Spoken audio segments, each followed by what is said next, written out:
자, 오늘 우리 주님 오신 날 기념해서 이제 예배를 드립니다. 이게 너무 중요한 것이 우리가 하나님의 아들 그리스도이신 예수님을 나의 주인으로 믿는 거, 이게 이제 신앙생활이거든요. 그분을 나의 주인으로 모시는 거예요. 그래서 그분의 얘기가 우리 얘기와 무관할 수 없습니다. 예를 들면 이제 뭐 내년이면 20년 차에 들어섰는데 저희가 이제 와이프하고 이제 결혼을 했잖아요. 제 인생 가운데 들어온 거지 않습니까? 그러면 이제 와이프의 어떤 뭐 가거나 이런 것들이 저하고 무관할 수 없는 거 아닙니까? 어릴 때 어디서 살았고 또 어떤 학교를 다녔고, 왜 그러냐면 이제 내 것이 된 것이니까. 오늘 우리가 이제 수많은 성탄절 예배를 드리지만 그분이 나와 어떤 사건이 있는지를 정확하게 모르면 그냥 남의 얘기예요. 2000년 전에 예수라고 하는 사람이 이 땅에 왔다. 그건 전혀 의미가 없습니다. 그러니까 이제 그 얘기가 이게 나의 주인으로 모신 우리의 얘기, 나의 얘기가 될 때 이건 달라지는 거거든요. 제가 한참 20대 때 제 인생에 큰 충격을 줬던 그런 책이 있습니다. 그때 이제 우리나라에서 한 획을 겪었던 이제 김중곤 목사님이라는 CCC 총재 되시는 분이시죠. 일평생 우리나라에서 복음을 전하면서 한 손에는 복음을, 한 손에는 사랑을 이렇게 외치면서 교회 하시지 않고 정말 대학생들을 살려서 우리나라 전체에 크게 영적으로 일어나게 하는 큰 역할을 했던 분이십니다. 제가 알기로는 그 자녀분들이 먼저 이렇게 예수 믿는다는 이유로 먼저 이렇게 자녀분들이 먼저 돌아가신 그런 슬픔도 있었고요. 많은 아픔이 있는데도 불구하고 이 복음으로 땅 끝까지 이렇게 이 땅에 피 묻은 그리스도의 복음으로 이렇게 푸르고 푸른 그리스도의 계절이 오게 하자, 이런 표현도 쓰셨던 분이신데요. 그분이 썼던 책이 있습니다. 굉장히 짧은 어떤 그런 마치 팡세처럼 짧은 글을 이제 써서 그걸 묶었던 책인데요. 그 책 중에 그 책 안에 그 제목 중에 나와 그리스도의 사건이라고 하는 소제목이 있어요. 그거 제가 한번 읽어 드릴게요. 굉장히 짧은 건데요. 아주 뭔가 우리로 생각을 참 많이 하게. 제가 20대 초반에 이 글을 읽었는데 이 글이 가시질 않습니다. 항상 제 마음에 있는데요. 한번 읽어 드릴게요. 내 생애에 일어난 최대 사건은 그리스도 사건이다. 그리스도는 나의 생명이요, 사랑이요, 소망이요, 나의 평안이요, 지혜요, 힘이요, 모든 것의 모든 것이다. 그리스도의 절대가 다른 모든 것을 상대화시켰다. 그런 거로 내가 내 사랑하는 자녀에게 남기고 싶은 유일한 유산은 예수 그리스도다.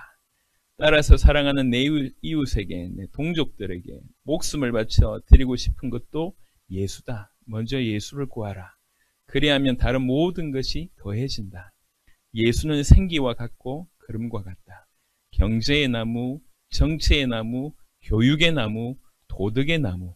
어떤 예수 그름, 예수 생기가 필요하다. 미움 속의 사랑을, 절망 속의 소망을, 죽음에서 생명을 창조하는 생기이기도 하다. 이제 그냥 짧은 글입니다. 이런 글들이 실려 있는 책이에요.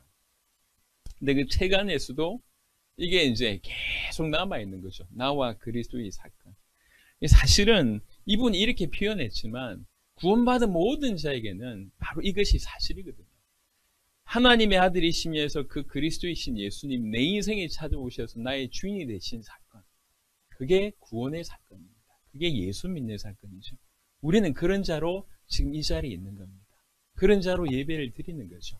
그래서 그런 자로서 다시 나와 무관하지 않고 나의 주인 되시며 내 인생을 송두리째 건져내신 그분에 관한 얘기를 우리는 지금 하고 있습니다. 그래서 돌이키는 거죠. 그분이 이 땅에서 오신 이유가 뭐며 그분이 무슨 일을 하셨고 그분을 통해서 우리에게 무슨 유익이 있는지를 잘 고찰하는 것은 그 어떤 것보다 중요하다는 겁니다. 성탄절은 그냥 이렇게 단순히 축하하는 날이 아닙니다. 아이들의 어떤 이런 것들을 보는 그런 날이 아닌 것이죠. 어떻게 보면 우리 인생에 그분이 오신 사건이 어떤 건 줄 알고 최대의 찬송 또 영광을 돌리는 그런 날이라고 볼 수가 있습니다. 그래서 수십 년 동안 우리가 성탄절을 드려왔지만 이 성탄의 의미 다시 한번 알았으면 좋겠다 생각합니다. 성탄이라고 하는 말을 다른 표현으로 얘기하자면 하나님이 육신을 입고 이 땅에 나신 날입니다. 그래서 성탄을 다른 말로 성육신의 사건이다, 이렇게 표현을 하는데요.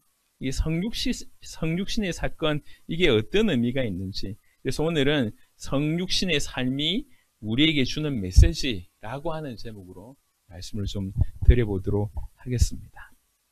먼저는 이 성육신의 사건 왜 오셨는가, 우리 성경구절 몇 구절을 통해서 먼저 확인해보고 나중에 오늘 본문을 통해 가지고 조금 더 마무리를 해보는 시간을 갖도록 하겠습니다. 우리 마태복음 1장을 한번 보겠습니다.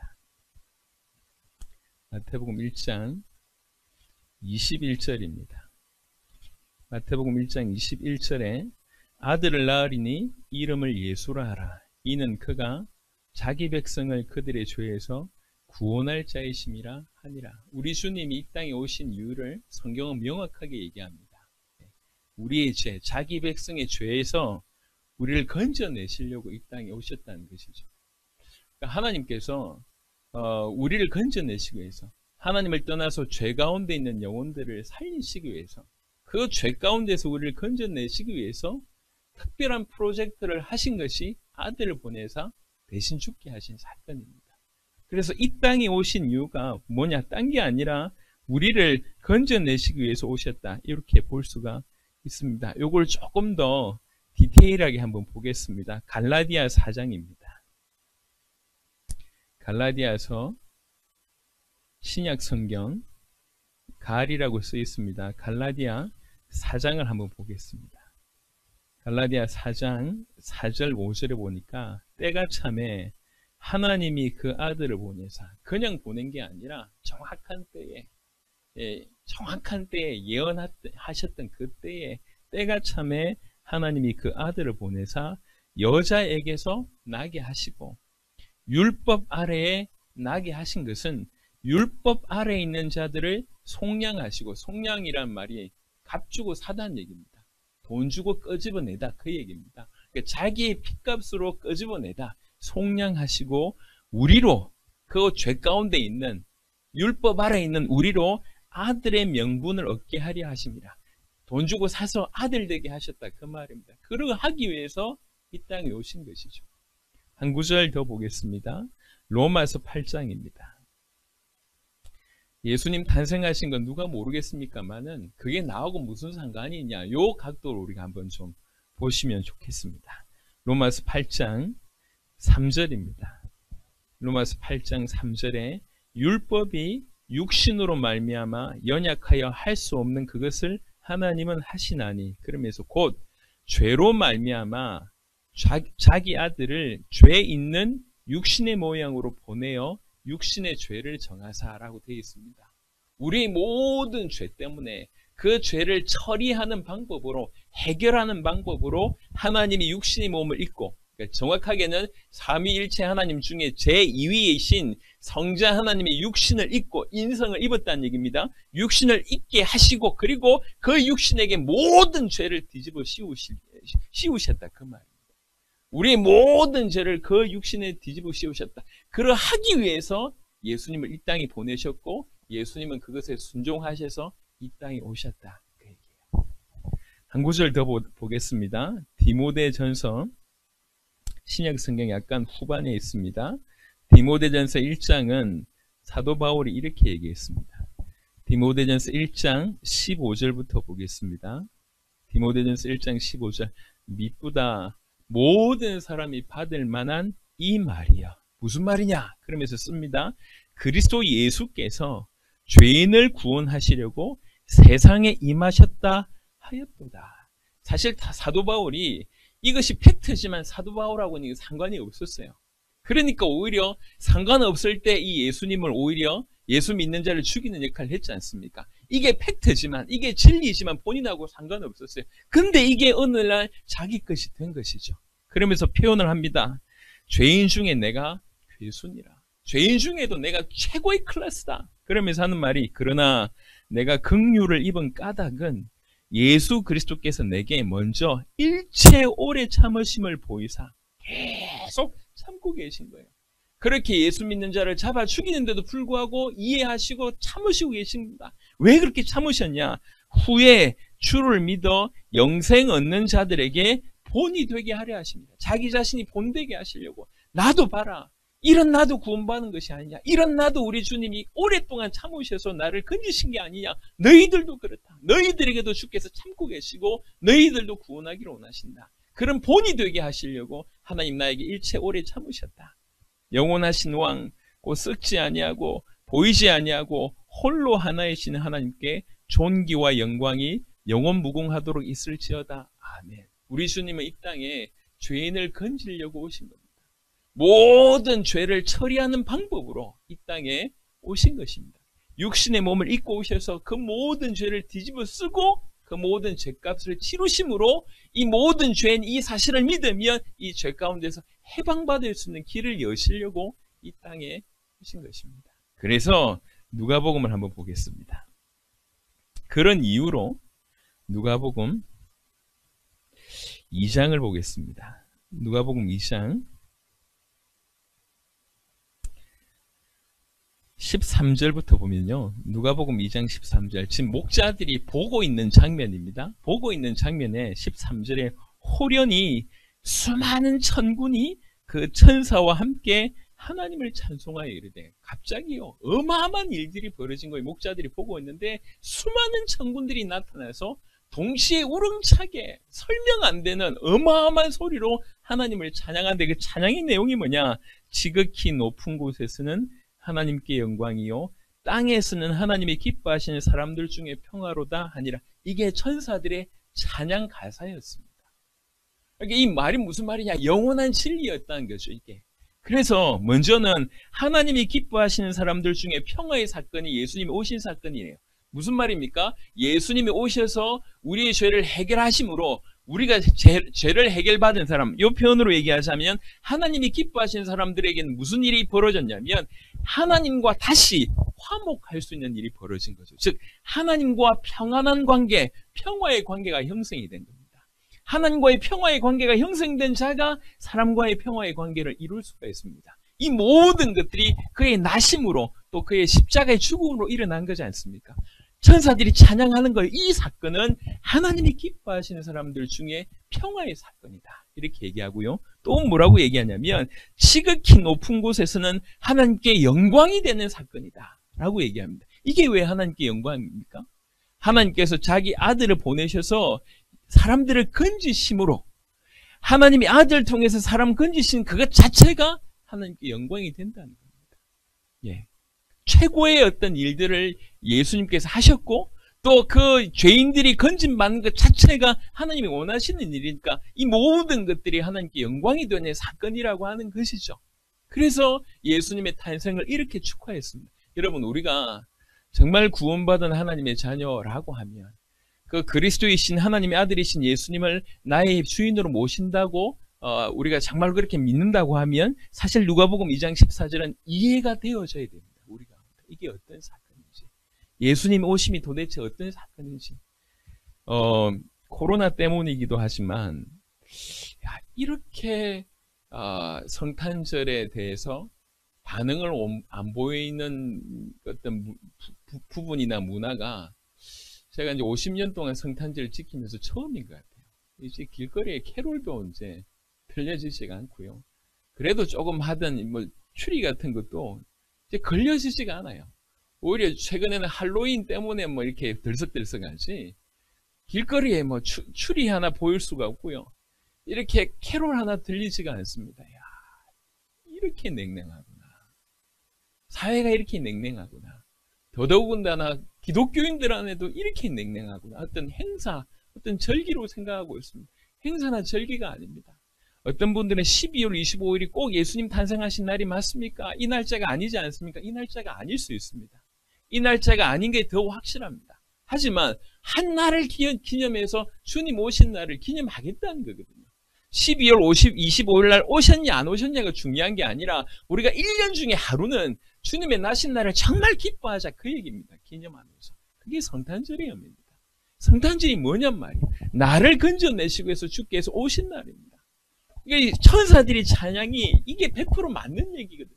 너무 하나님께 영광 돌릴 수밖에 없는 날이고 구원받은 자들에게는 정말로 평화가 이루어질 수밖에 없는 그 시작이 바로 성육신의 사건입니다.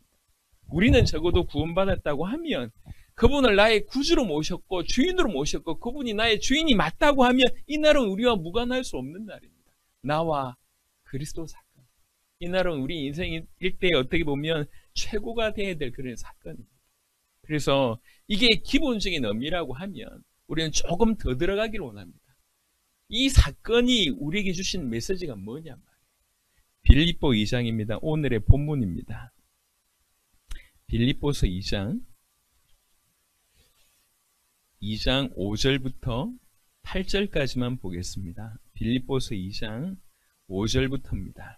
너희 안에 이 마음을 품으라 해놓고 그 마음이 그리스도 예수의 마음이다 라고 얘기합니다. 그 그리스도 예수의 마음이 뭐냐? 그게 6절부터 설명됩니다. 그는 근본 하나님의 본체시나 하나님이시나 하나님과 동등됨을 취할 것으로 여기지 아니하시고 오히려 자기를 비워 종의 형체를 가지사 사람들과 같이 되셨고, 자 이제 점점 낮아지는 모습들을 보십니다. 원래 하나님이시지만 자기를 비워서 종의 형체를 가지셨대요. 그 종의 형체가 다른 말로 8절에 사람의 모양으로 나타나셨다고 얘기합니다. 그래놓고 더 낮아지십니다. 자기를 낮추시고 죽기까지 복종하셨으니 그 죽기까지 복종하셨음에 어떤 드러남이 뭐냐? 곧 십자가에 죽으십니다. 요 마음 니네가 품으라 요 얘기입니다. 예수님께서 조금 더 디테일하게 좀 설명을 좀 드리면 예수님께서 우리를 건져내시기 위해서 철저하게 낮아지신 거예요. 자, 이 예수님이 삼위일체 하나님께서 성부, 성자, 성령 삼위일체 하나님께서 우리를 구원하시기로 계획하신 겁니다. 영원전에 계획하셨습니다. 영원전에 작정하셨습니다. 그런데 어떻게 구원할 것이냐? 예수님을 통해서, 즉 메시아를 통해서 구원하겠다고 계획하신 거예요. 인간이 죄 가운데 빠져 있는데 이들을 구원할 수 있는 구원의 원리가 뭐냐? 메시아를 통해서. 누가 메시아냐? 예수가 메시아인데 메시아이신 그 예수님을 통해서 이들을 건져내겠다고 영원전부터 작정하신 겁니다. 영원전부터 작정하신 그날 이제 그때가 돼서 예수님께서 이 땅에 오셨고, 이 땅에 오셨을 뿐만 아니라 철저하게 사람의 모양으로 오셨지만 종의 모양인데 어떻게 보면 그 종의 모양으로 오셨는데 그것보다 더 낮아지셨어요. 우리보다 더 낮아지셔서 십자가에 죽으셨잖아요. 왜 그렇습니까? 우리를 건져내시기 위해서. 사랑을 실천하기 위해서 이런 일을 하신 겁니다. 그래서 성육신의 사건을 그냥 간단하게 정리를 해보면 하나님이 우리를 너무나 사랑하셔서 우리를 건지시려고 자기 자신을 비우고 낮추셔서 끝까지 죽기까지 복종하심으로 이루어내신 사건, 이게 성육신 사건이라고 정신이라고 표현할 수가 있습니다. 한편으로는 하나님의 사랑이 있고 한편으로는 인간 구원이 있지 않습니까? 이 하나님의 사랑의 표현이 인간 구원인데 이것을 이루시기 위해서 본인이 하신 게 뭐냐? 낮아지셨다는 거죠.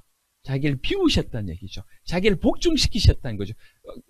극단적인 얘기하자면 자기를 죽이셨다는 거죠. 자기를 죽이심으로 하나님의 사랑을 표현하셨고 인간 구원의 길을 여신 겁니다. 이게 성육신의 사건입니다.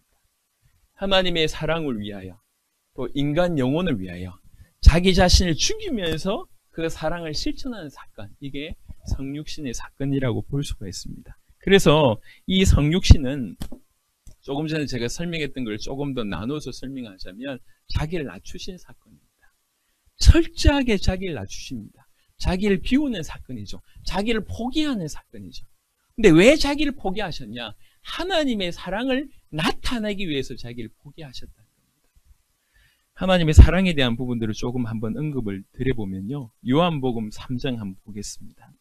우리는 자칫 어떤 이상을 가질 때가 많냐면 잘못된 이단의 사상 중에 이런 겁니다. 하나님은 너무 엄격하시고 하나님은 너무 이렇게 공의로우시기 때문에 예수님이 대신 나타나셔가지고 예수님께서 우리 죄를 다 감당하셔가지고 하나님께 가서 제발 좀 쟤네들 좀 용서해 주십시오 라고 하면 마지못해 예수님의 그 십자가 때문에 마지못해 해줄게 라고 하는 인상을 가지고 있습니다. 이게 잘못된 이단 인상입니다. 아들을 보내신 분이 누구냐? 하나님이십니다. 예, 마지못해 아들의 요구 때문에 마지못해 용서해 준 게 아니에요.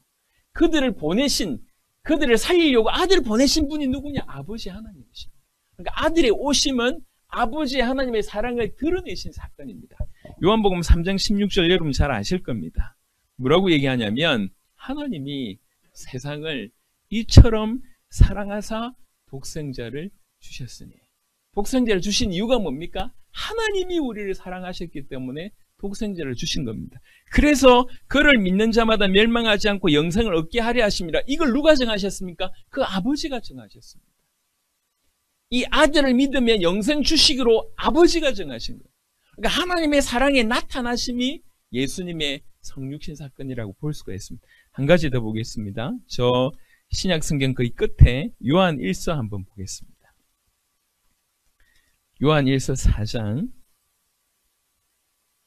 요한 1서 4장 9절과 10절입니다. 아주 중요한 말씀들이 들어있습니다.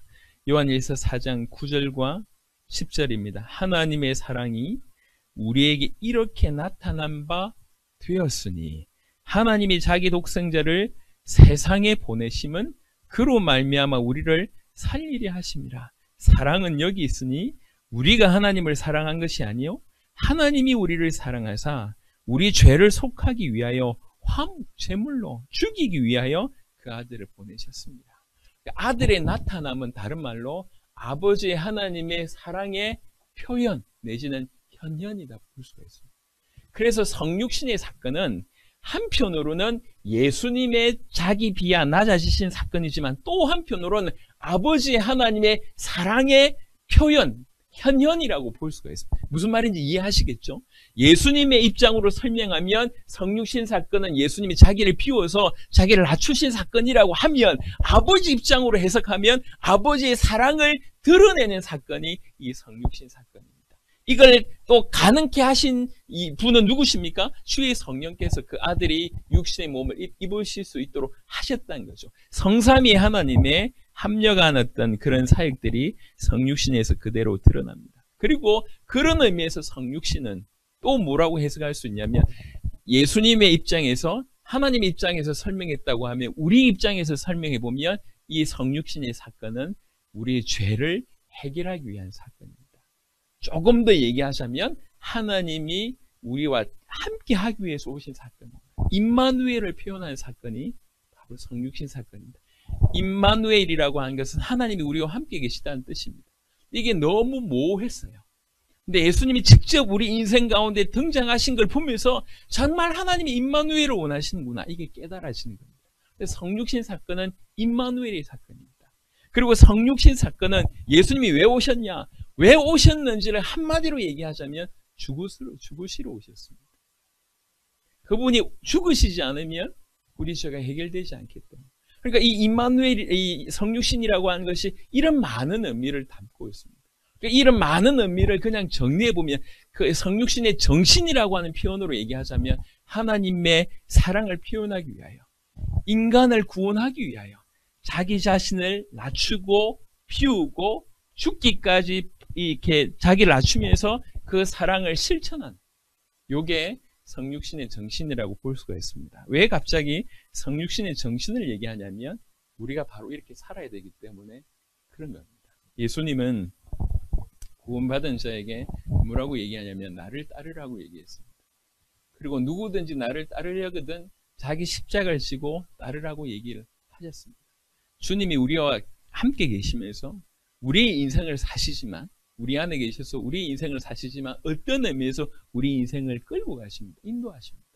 어디로 인도하시냐? 예수님이 살아낸 그 삶으로 우리를 끌고 가십니다. 그래서 정말 구원받은 자는 쉽게 얘기하자면 예수님이 가지고 있는 사고방식, 예수님이 생활하셨던 그 생활방식을 답습하는 자라고 볼 수가 있습니다. 조금 더 쉽게 얘기하자면 우리 구원받은 자는 이 땅에서 작은 예수로 살아가야 된다는 거죠. 그 십자가 성육신의 사건의 그 정신을 가지고 작은 예수로 살아가는 거예요. 그분의 사고방식, 그분의 생활방식을 쫓아가는 삶이 구원받은 자의 삶입니다. 예수님께서 우리를 이렇게 건져내셨습니다.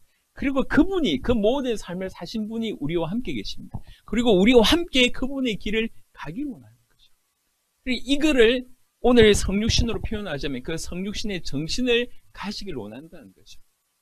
영혼 구원을 위하여 하나님의 사랑을 실천하되 섬기면서 실천해라. 낮아져서 섬기면서 실천해라. 왜 그러냐? 그들 영혼의 구원을 위하여. 다른 말로 하나님의 사랑을 위하여. 너는 하나님의 사랑을 드러내야 되고 저 영혼 구원을 위해서 헌신해야 되는데, 영혼 구원의 삶을 살아야 되는데 그 방법은 뭐냐? 낮아집니다. 낮아짐으로 그 일을 감당해라. 그것이 작은 예수로 살아가는 것이다 라고 하는 얘기입니다. 그래서 예수님은 자기 자신을 비우고 포기하고, 포기하심으로 심지어는 죄인들과 자기를 동일시하셨고, 심지어는 그 죄인들의 종이 되셔서 그 죄인들을 살리기 위해서 죽기까지 십자가에 죽으셨습니다. 철저하게 이 영혼들을 건져내시기 위해서, 그 영광스러운 분이 이 죄인을 건지기 위해서 죄인보다 더 낮은 자리에서 죽기까지 섬기면서 이 죄인들을 건져내시는 일을 하셨습니다. 이게 성육신의 정신이라고 얘기를 할 수가 있습니다. 이게 지금 우리 교회에 필요한 거예요.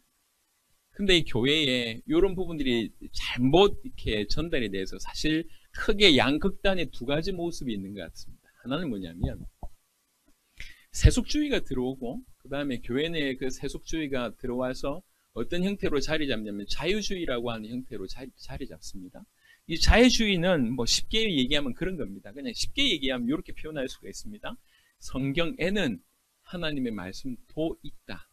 이게 한마디로 자유주의를 표현할 수 있을 것 같아요. 그 무슨 말입니까? 말을 바꾸면 성경에는 하나님의 말씀이 아닌 것도 많다고 얘기하는 것이 이 자유주의의 생각입니다.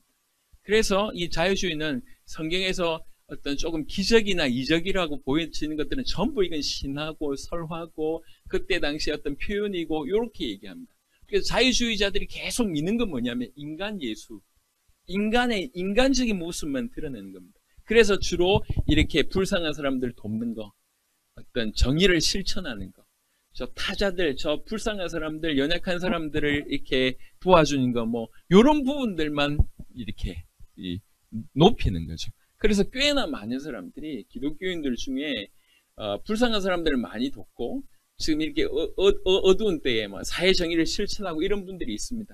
물론 제가 볼 때는 좋습니다. 하지만 그 배경이 인간 예수로만 믿고 예수님은 이렇게 하신 분이다라고만 주장한다고 하면 이건 너무 큰일이라는 거죠. 예수님은 이렇게 사랑을 실천한 이유는 영혼을 구원하기 위함이고 하나님의 사랑을 드러내기 위함인데, 이 복음으로 영혼을 구원한 요걸 빼버리고 그냥 겉모습만 예수님이 이렇게 불쌍한 사람들 도와줬고 사회정의를 실천했고 저 이렇게 올바로 하지 못하는 그 기독권 세력을 향해서 이렇게 과감하게 개혁을 일으켰던 것을 우리도 그렇게 해야 된다라고 주장한다고 하면 가장 중요한 복음을 놓쳐버린 겁니다. 신학 중에 민중신학이나 여성신학이나 해방신학이나 이런 것들이 굉장히 많습니다. 그런 것들이 전부 지극히 인간 예수를 드러냅니다. 그러면서 주로 교회의 사회 참여에 대한 부분들을 굉장히 많이 강조하면서 실제로 복음과 구원에 대한 부분은 굉장히 약하실 겁니다. 요런 극단이 있고요. 또 하나의 극단은 뭐냐면 예수님이 나를 구원하기 위해서 오셨다는 거죠. 그래서 사회, 타자에 대한 생각을 줬고 나를 구원받은 자들끼리 교회에 모여가지고 예배드리고 박수치고 즐거워하고 기뻐하고 교회 밖으로 나가면 전혀 상관없이 세상을 건져내야 되겠다, 저 불쌍한 사람들 도와야 되겠다, 저 세상을 섬겨야 되겠다 이런 마음 전혀 없습니다. 그냥 오히려 세상을 비난하고 자기들끼리만 모여가지고 막 이렇게 하는 이런 것들, 이게 지금 양극단의 교회 안의 모습입니다. 둘 다 정확하게 얘기하면 뭘 이해를 못했냐면 우리 주님 이 땅에 왜 오셨는지를 정확하게 이해 못하고 그 성육신의 어떤 그 정신을 정확하게 이해하지 못해서 나와지는 부분이라고 볼 수가 있습니다. 이게 지금 오늘날 우리에게 주는 메시지가 큰 것 같습니다. 우리는 그동안 당대 세계복음을 위해서 계속 달려왔습니다. 그리고 세계복음을 좀 앞당기기 위하여 전 세계 중요한 제자들을 찾고 또 그 제자들을 도와서 그 제자들을 통해서 복음이 흩어지게 하였습니다. 그 일에 우리는 헌신했고 그 일에 후원했고 거의 어떻게 보면 앞장서서 모델적인 역할들을 했습니다. 하지만 거기에서 끝이 아니라는 거죠. 여기까지가 끝이 아닙니다. 우리 모든 성도 한 명 한 명이 성육신의 정신, 예수님이 이 땅에 오신 이후에 합당하게 조금 뭐라고 조금 표현을 할 수 있을까요? 제2의 성육신 사건의 대행자, 이렇게 표현을 하기도 합니다. 예. 성육신을 살아냈던 것처럼 우리가 이 땅에 살기를 원하는, 작은 예수로 이 땅에 살기를 원하는 어떤 그런, 우리 주님이 그런 마음이 있고 우리는 그렇게 살아내야 됩니다. 그래서 쉽게 얘기하자면 정말 우리 주님께서 우리에게 허락하신 복음의 귀함을 알고 이 복음으로 전 세계를 살리기 위해서 이 땅에서 우리가 그분이 그러셨던 것처럼 작은 예수로 살아야 되겠다는 거예요. 작은 예수로. 어떻게 살면 됩니까? 종의 자세로, 섬김의 자세로, 저 밖에 불신자부터 우리가 섬겨야 될 많은 대상들을 그렇게 섬기자는 거죠. 우리가 이해가 안 될 수 있지만 어떻게 보면 교회는요, 분리된 자입니다. 거룩한 자. 근데 분리되다라고 하는 말은 거기에서 끝난다는 얘기가 아닙니다. 분명히 세상과 다른 자로 존재가 있지만 이 분리된 자로서 하나님 우리를 세상에 보내셨어요. 그게 제자들에게 말씀하신 겁니다. 너희는 모든 족속으로 가라. 만민에게 가라고 얘기합니다. 분리된, 우리 인간과 분리된 예수님이 세상을 살리기 위해서 일부러 세상에 오셨습니다. 똑같습니다.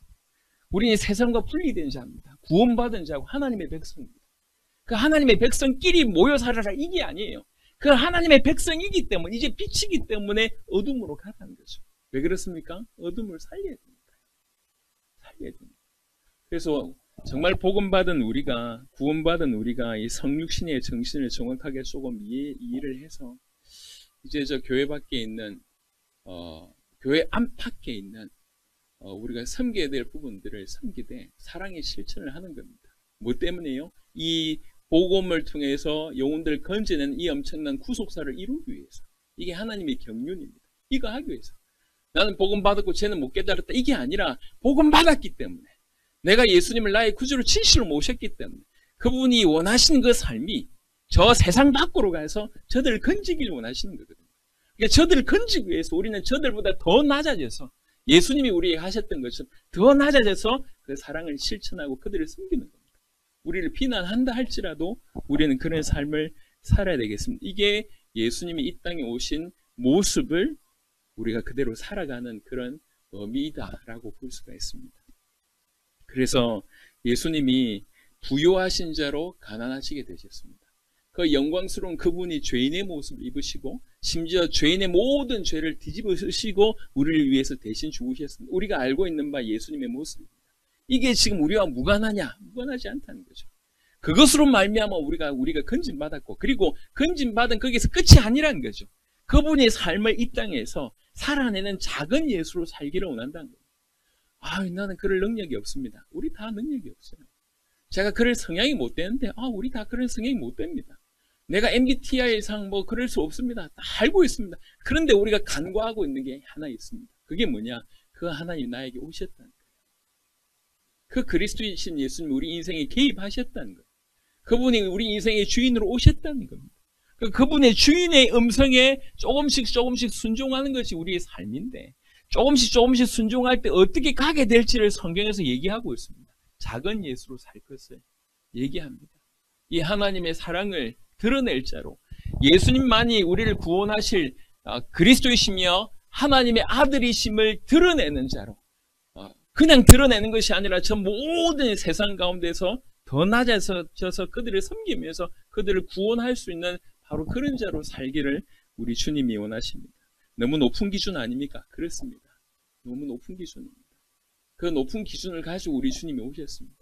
적당하게 타협하는 게 아니에요. 우리는 하나님의 백성으로 살아가야 될 것입니다.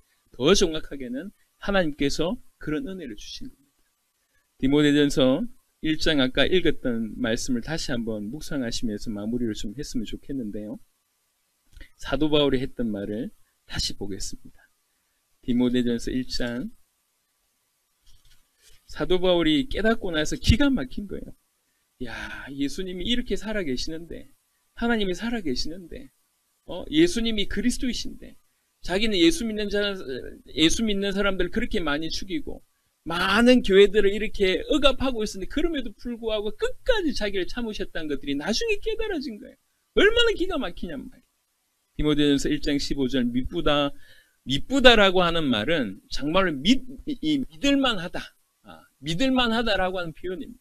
너무너무 믿을만한 말이다. 모든 사람이 받을 만한 이 말이요. 그리스도 예수께서 죄인을 구원하시려고 세상에 임하셨다 하였도다. 죄인 중에 내가 괴수입니다. 그러나 내가 긍휼을 입은 까닭은 예수 그리스도께서 내게 먼저 일체 오래 참으심을 보이사 후에 주를 믿어 영생 얻는 자들에게 본이 되게 하려 하심이라. 이 사실을 깨달은 사도 바울은 철저하게 사람을 섬기는 그런 위치까지 갑니다. 죽을 뻔한 위기를 늘 넘기면서도 이 부르심의 이유를 알고 끝까지 그 삶을 살아냅니다. 오늘 성탄절 2020년 성탄절 맞이하는 저와 여러분들, 제 개인적으로도 한 번도 이런 성탄절을 지내본 적이 없습니다. 이렇게 냉랭하고 모여서 예배할 수 없는 이 정도까지 땅바닥에 성탄절의 의미가 떨어진 듯한 이런 예배를 드려본 적이 거의 없는 것 같습니다. 하지만 세상은 그렇다 할지라도 그 세상이 그러하기 때문에 우리에게 먼저 메시지를 주시는 것 같습니다. 우리가 오랫동안 세상을 돌아보지 못한 그런 결과, 세상에 나가지 못한 그런 결과, 오히려 세상을 정죄만 하고 있었던 결과가 지금 이렇게 드러나는 것이 아닌가 싶은 생각이 굉장히 마음 무겁게 들고 있습니다. 그러니 정말로 하나님의 아들 그리스도이신 예수님을 주인으로 믿는 저와 여러분들, 이 예수님의 탄생한 사건은 우리와 무관하지 않습니다. 우리에게 어떻게 보면 가장 강력한 그런 메시지를 주시는 날이라고 생각을 합니다.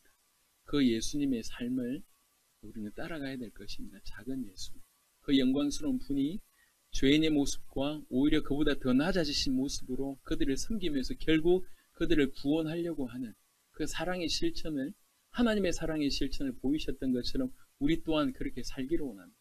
복음을 받았다고 하면 우리가 건진받을 수 없는, 우리 다 개인적으로 죄인 중에 괴수 아닙니까? 드러나지 않아서 그렇지. 우리처럼 나처럼 죄인이 어디 있냔 말이에요. 우리를 일체 참으시고 지금 우리를 건져내셨어요. 그래놓고 우리에게 말씀하십니다. 네가 죄인이었지 않냐? 너를 건져낸 거 아니냐?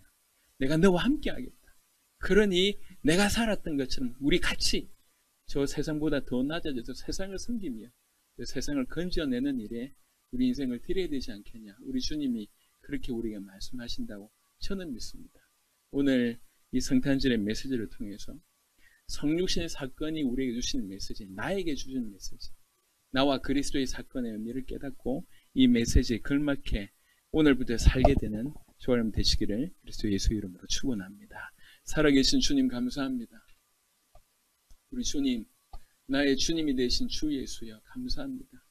나를 건져내시기 위해서 죽으신 주 예수여 감사합니다. 그 십자가상에서 나를 기억하시고 나를 생각하시며 내 모든 죄를 뒤집어 쓰시고 대신 죽으셔서 우리를 건져내신 주님 감사합니다. 내 인생과 무관했는데 주님 우리 인생에 개입하셔서 우리 인생 가운데 찾아오셔서 감사를 드립니다. 그러니 더 이상 주님의 그 모든 것이 우리와 무관할 수 없습니다. 주님이 이 땅에 오신 이후 이 땅에서 그런 사랑의 실천을 하시고 십자가에 죽으신 그 모든 것들이 우리에게 있어서는 인생 최고의 사건일 수밖에 없습니다.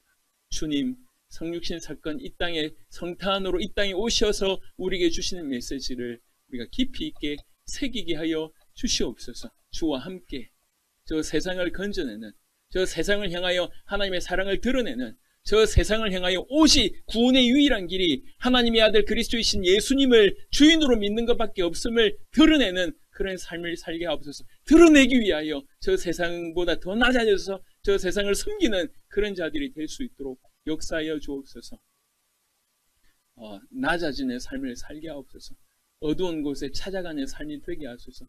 더 낮아질 수 있는 그런 모든 자존심을 버리고 주님을 따라 더 낮아지는 그런 자들이 다 되게 하셔서 세상을 비추는 빛들의 역할 다 감당하다가 우리 주님 올 때에 칭찬받는 그런 자들 다 될 수 있도록 역사하여 주시옵소서. 오늘 주의 말씀을 가슴으로 받은 모든 자들에게 오늘부터 주의 성령께서 역사하여 주시옵소서. 감사를 드리옵고 우리 주 예수 그리스도 이름으로 기도드렸습니다.